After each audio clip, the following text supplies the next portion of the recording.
જેનું અનુસંધાન કરો એનો વાઇબ્રેશન તમને આવવા માંડે, ભાવથી પ્રેમથી તમે યાદ કરો.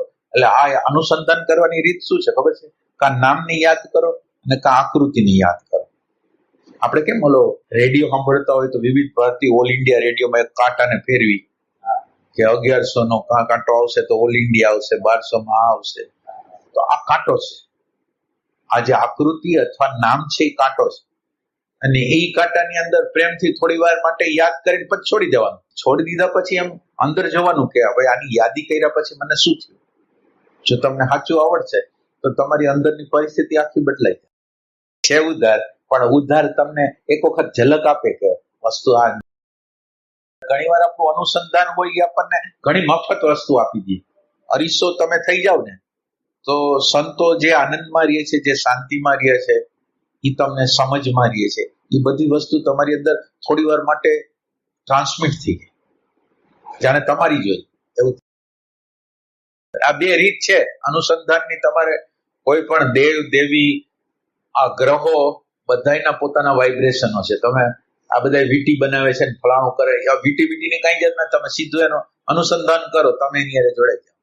આ બધી વસ્તુ કેવી છે? વિઝ્યુઅલાઇઝેશન કહેવાય. એટલે એ ન્યા હતી એવી આપણે વિઝ્યુઅલ કરી શકીએ. અને વિઝ્યુઅલ છે એ આપણું સબકોન્શિયસ છે, આપણું અનકોન્શિયસ છે. અનકોન્શિયસમાં આપણે કોઈ પણ વસ્તુ નાખવી છે ને, એટલે એમ કે તમે જે વસ્તુ તમારા મનના સબકોન્શિયસમાં નાખી દો ને, એ બધી વસ્તુ સાકાર થઈ.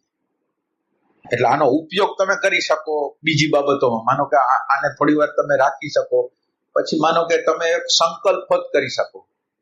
તમે સંકલ્પ કરી શકો કે મારા જેટલા બંધનો છે ખાલી આ વિઝ્યુઅલ કરવાનું, અને જેટલા બંધનો છે એ તૂટવા માંડે છે, અથવા મારી અંદર સમજ પ્રગટ થવા માંડે છે. તો એ આપણી અંદર જેટલું અંદર વયું જાય ને, એ આપણી સમગ્રતામાં વયું ગયું. તો આપણે એને પ્યાસ થઈ છે. અત્યારે આપણી આગળ પ્યાસ છે એ આ કોન્શિયસમાં, એટલે કોક વખત સત્સંગ કરી કે બીજું કરી ત્યારે આપણને એમ થાય કે આમાં રહેવું છે, અંદર નથી. અને અંદરની પ્યાસ ઉભી કરવી હોય તો અંદર આ નાખી દેવું.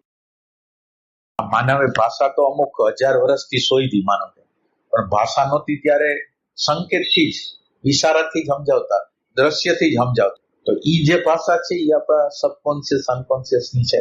એટલે ન્યા તમે નાખી ગયો ને, એટલે આપણું અનકોન્શિયસ છે એ સમગ્ર છે, 100%નું છે. અત્યારે આપણું કોન્શિયસ છે એ તો ખાલી 5%નું છે.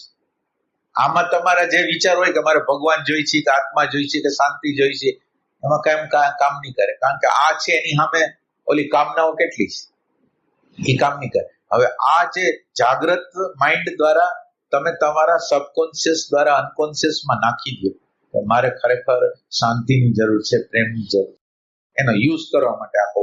બધી વસ્તુને તમે વિઝ્યુઅલાઇઝેશન કરી એના રિઝલ્ટ ઝડપથી લઈ શકો.